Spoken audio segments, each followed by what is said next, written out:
All right, so not that anybody wants to look ahead and talk about baseball and a possible strike or a lockout, especially with all the history of baseball and all that the players have gotten in return. But when you look at it and you see that they have a $178 million threshold, meaning the team's over $178 million, the Red Sox, the Yankees, any dollar they spend over that, they got to match a dollar that they put into giving the have-nots.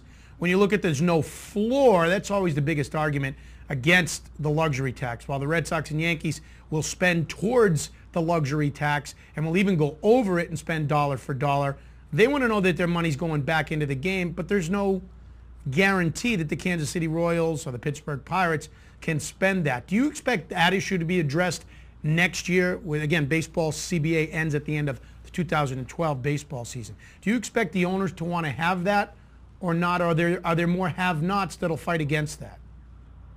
I think it's going to be interesting because there's probably more have-nots that'll fight against that. But if I'm the players on the player side and I look at the operating income of growth of these teams, I'm going to look at it and say, wait a minute, look how profitable you are. There should be a floor.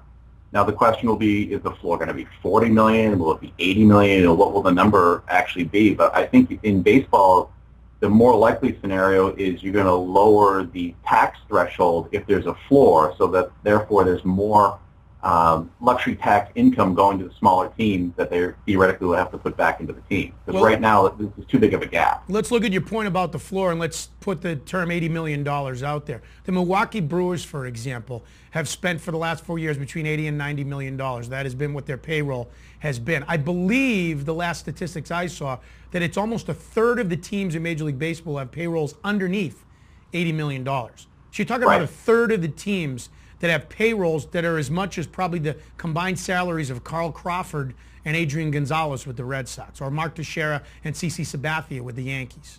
Well, I think the Florida Marlins published salaries. I think it's around 30 or 32 million. It's a ridiculously low number. I think it's Hanley Ramirez and then who.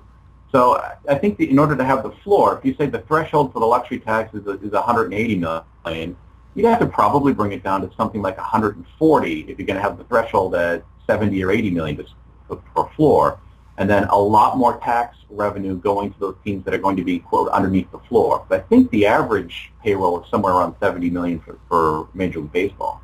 So if you say 60 or 70 million is the floor, the only way you're going to get more money to those teams, a lot of them just don't have the attendance to be able to afford that, is probably by lowering the luxury tax threshold, which is going to make the top 4 or 5 teams in the league pretty angry.